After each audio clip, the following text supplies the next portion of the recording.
Kepada siapakah Tuhan Yesus diutus? Apakah kepada bangsa Israel saja atau untuk seluruh umat manusia? Saksikan penjelasan Alkitabiah berikut ini.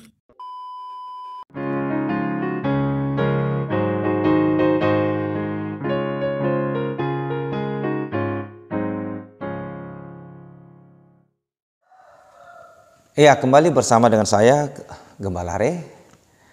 Saat ini saya ingin menjelaskan atau mengkonter pendapat teolog muslim atau teman-teman muslim yang mengatakan bahwa Yesus diutus hanya kepada domba-domba yang hilang dari umat Israel. Ya, jadi mereka ingin mengkelompokkan atau membuat bagian bahwa Yesus itu datang hanya untuk bangsa Israel dan Muhammad itu adalah untuk seluruh umat manusia. Apakah benar seperti itu? Ya. Jadi saudara, mari kita lihat dalam Matius pasal 15 ya, ayat 21 hingga ayat yang ke-28. Narasinya seperti demikian. Perempuan Kanaan yang percaya. Lalu Yesus pergi dari situ dan menyingkir ke daerah Tirus dan Sidon. Maka datanglah seorang perempuan Kanaan dari daerah itu dan berseru, "Kasihanilah aku ya Tuhan, anak Daud, karena anakku perempuan kerasukan setan dan sangat menderita." Tetapi sama sekali tidak menjawabnya. Lalu murid-muridnya datang dan minta kepadanya, "Suruhlah ia pergi, ia mengikuti kita," dengan berteriak-teriak. Jawab Yesus, "Aku diutus hanya kepada domba-domba yang hilang dari umat Israel." Tetapi perempuan itu mendekat dan menyembah dia sambil berkata, "Tuhan, tolonglah aku." Tapi Yesus menjawab, "Tidak patut mengambil roti yang disediakan bagi anak-anak dan melemparkannya kepada anjing." Kata perempuan itu, "Benar Tuhan. Namun anjing itu makan remah-remah yang jatuh dari meja tuannya." Yesus menjawab dan berkata kepadanya, "Hai ibu, besar imanmu, maka jadilah kepadamu seperti yang kau kendaki." Dan seketika itu juga anaknya sembuh. Saudara-saudara, ini adalah sebuah kisah yang menarik begitu ya, di mana ada begitu yang salah kaprah begitu. Secara khusus teman-teman muslim, para teolog muslim yang katakan bahwa Yesus itu datang hanya untuk bangsa Israel dan bukan untuk seluruh umat manusia. Ini sebuah kesimpulan yang sangat menyesatkan. Mengapa saudara?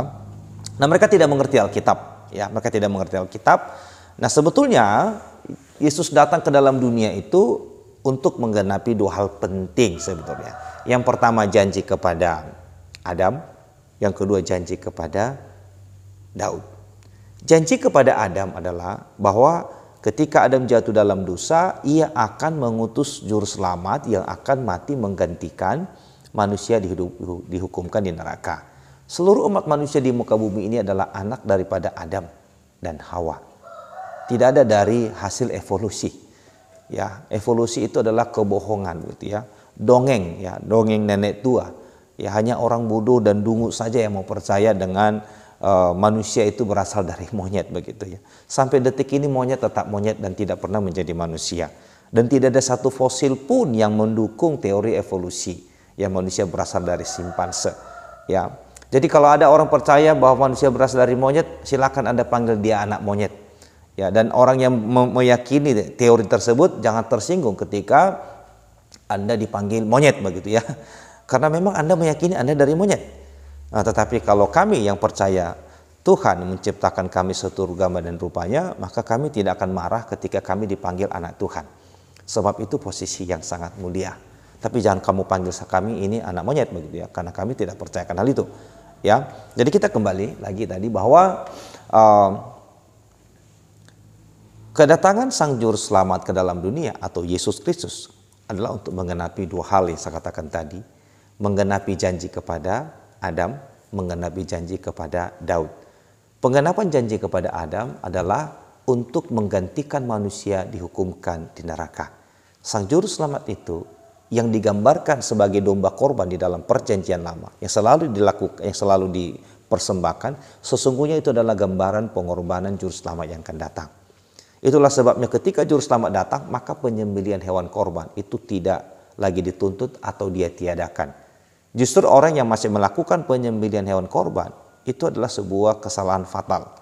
Itu sama artinya dia masih menunggu juru selamat yang akan mengorbankan dirinya. Itu keliru besar gitu ya.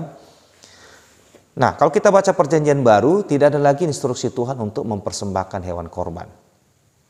Ya. Yang dilakukan adalah pembaptisan dan perjamuan Tuhan. Nah, yang berikutnya adalah menggenapi janji kepada Daud, di mana Tuhan berjanji bahwa keturunanmu akan menduduki kerajaanmu dan kerajaan itu akan kekal. Kita tahu Salomo menjadi pengganti Daud yang saat itu memiliki masa kejayaan luar biasa, tetapi tidak bersifat kekal.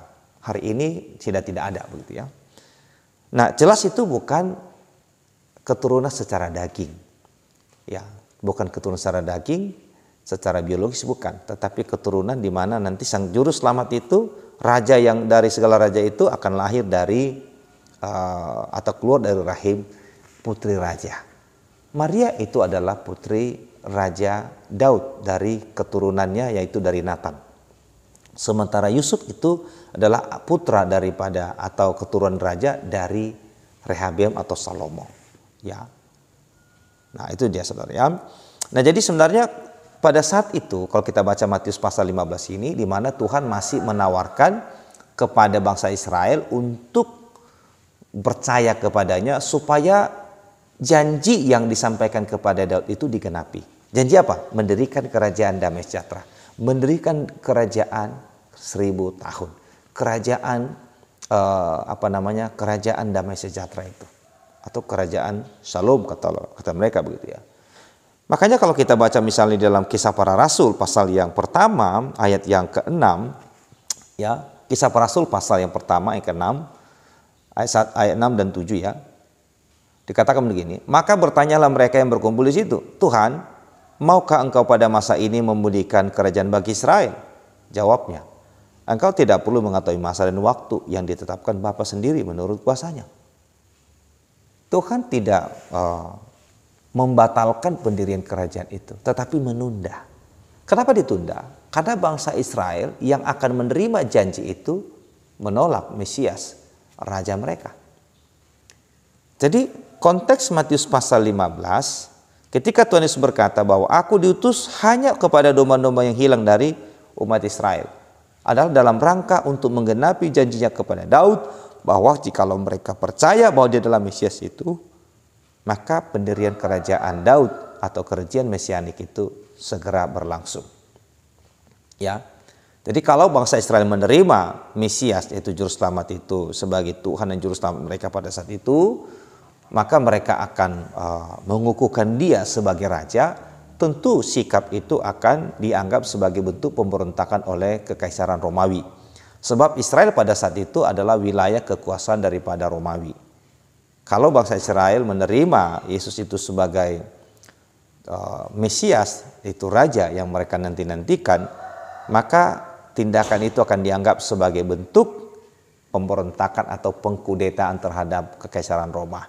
Dan sang juru selamat itu tetap akan mengalami kematian, iya pasti, karena dia harus menggenapi janji kepada Adam, yaitu dia harus mengorbankan dirinya untuk mati menggantikan seluruh umat manusia dihukum ke neraka.